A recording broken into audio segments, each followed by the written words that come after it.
I'm back in Ireland, so I thought it was time to tell you about my time at Yonsei University. For anybody who's thinking of learning Korean in Seoul, I went to Yonsei KLI University, which is kind of one out of about 5 or 6 options of language schools to go to.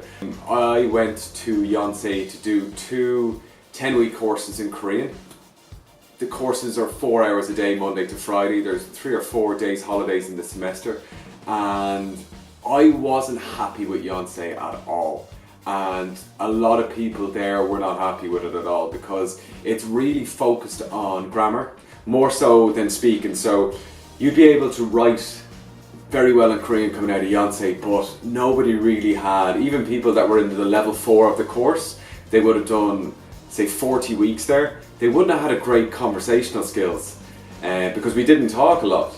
It was more just geared towards having very good written Korean, being able to read Korean very well, but there wasn't enough time really allocated to talking. And that's like one of the main reasons I went to Korea, to be able to talk to my mother-in-law, to be able to talk to my wife, eventually to be able to talk to my kids when I have them in Korean. So if you're going to Korea to try to learn to speak Korean, I would suggest going to Women's University. Men can go there as well, or Sogang. They have much better Korean programs to just learn how to speak Korean. I don't think the written Korean is that good out of them universities, but if you want to learn to speak, you want to communicate with Korean people, I think that's a much better option. And that's what was said by a lot of my colleagues. I did 2 courses, so I would have had 19 other students with me in my classes.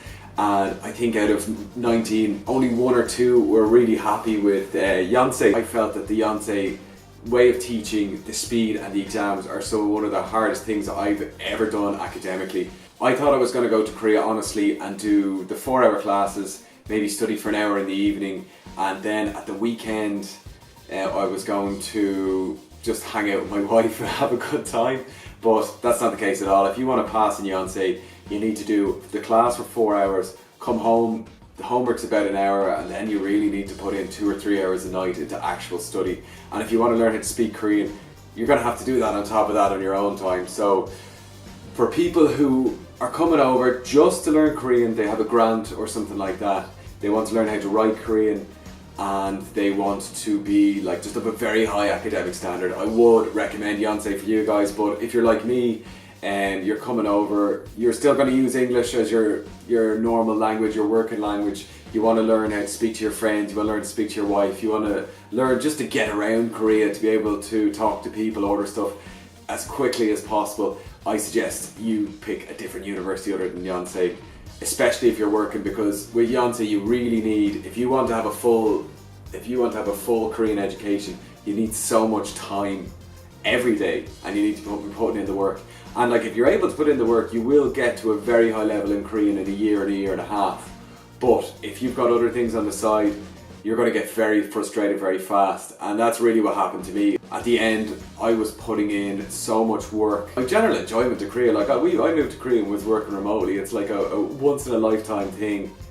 And I felt it really got impacted by the amount of pressure and stress that's put on you through Yonsei. I'll give you a quick run through of the day at Yonsei, right? So there's 4 classes, and there is listening comprehension, reading comprehension, there is a writing class, and there is a speaking class. 4 classes in a day, 3 will be done with your teacher and 1 is done with another teacher. And that's reading out of the book. So every day you'll be reading out of the book, but the other things, the writing, the grammar, the listening and the speaking, it depends on how much they want to rifle through in the day.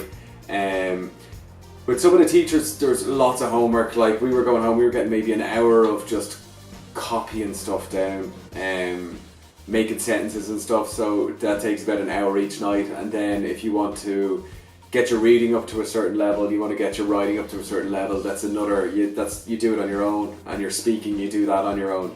The examinations and the vocab tests are quite a lot as well, so we would have been given 100 words to memorize twice a week.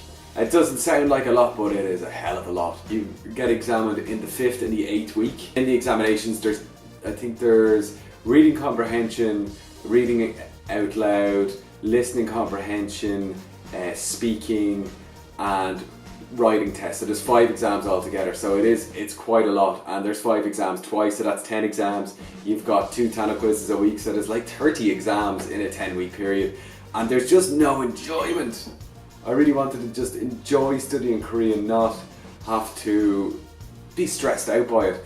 And by the end of it, everybody in the class was stressed out about it. I didn't really meet a person that was really happy there. Now I know there are, because I've seen some reviews online of people that really enjoyed it, but as I said, if you want to go and kind of have a good time in Korea, I do not suggest going to Yonsei. If you're a very studious person and you have a year and you want to master the language, I advise going to Yonsei, but also getting some speaking practice in on the side. So maybe join a speaking with locals group or something like that and do the speaking as well. But I would say, guys, if you want to go to Korea, you want to enjoy yourself, go to Seoul. Go to Iwa, don't go near Yonsei. If you've got any other questions, please ask them underneath. If you liked this video and felt it gave you some good information about language study in Korea, please like it and subscribe.